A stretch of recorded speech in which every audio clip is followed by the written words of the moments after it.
இப்போ உலகம் முழுக்கும் ஒரு பெரிய பொருளாதார அதிர்ச்சி குவைட்ல நடந்துட்டு இருக்கு. அது என்னன்னு தெரியுங்களா? உலக நாடுகள், மத்திய வங்கிகள், மிக முக்கியமா தங்கம். ஆமாங்க, எப்போதுமே பாதுகாப்பின் சின்னமாக இருந்த தங்கம் இப்போ கொத்து கொத்தா விற்கப்பட்ட ஆரம்பிச்சிருக்கு. துருக்கி மட்டும் 2 வாரத்துல 59 டன் தங்கம் குறைஞ்சிருக்கு. போலாந்து கூட தங்கத்தை விற்று ராணுவ செலவுக்கு பயன்படுத்த தயாரா இருக்கு. இதெல்லாம் சாதாரண விஷயமா, அல்லது இது உலக பொருளாதார நெருக்கடியின் ஆரம்பமா? இந்த வீடியோல நான் முழுசா பார்க்க போறோம். வீடியோவை ஸ்கிப் பண்ணாம பாருங்க. மூட்டை மூட்டையா தங்கத்தை டன் கணக்குல மார்க்கெட்ல கொட்டிய துருக்கி ஏன் தெரியுமா? உலகின் பல நாடுகள் தற்போது தங்கத்தை விற்க தொடங்கியிருக்கு.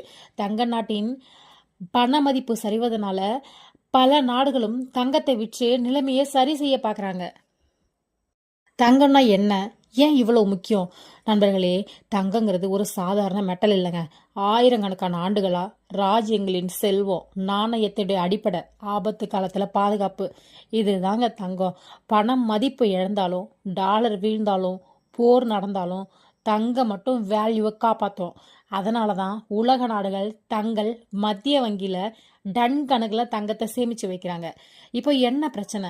வார் பிளஸ் எக்கனாமிக் கிரைசிஸ். இப்போ உலகத்துல என்ன நடக்குது? அமெரிக்கா, இஸ்ரேல், ஈரான் இடையே பதற்றம், போர் சூழல், எண்ணெய் விலை உயர்வு, உலக வர்த்தகம் பாதிப்பு. இது எல்லாம் சேர்ந்து உலக பொருளாதாரம் குலுங்குது.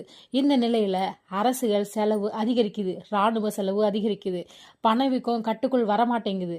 அப்ப என்ன பண்ணணும்? பணம் தேவை, லிக்விடிட்டி தேவை.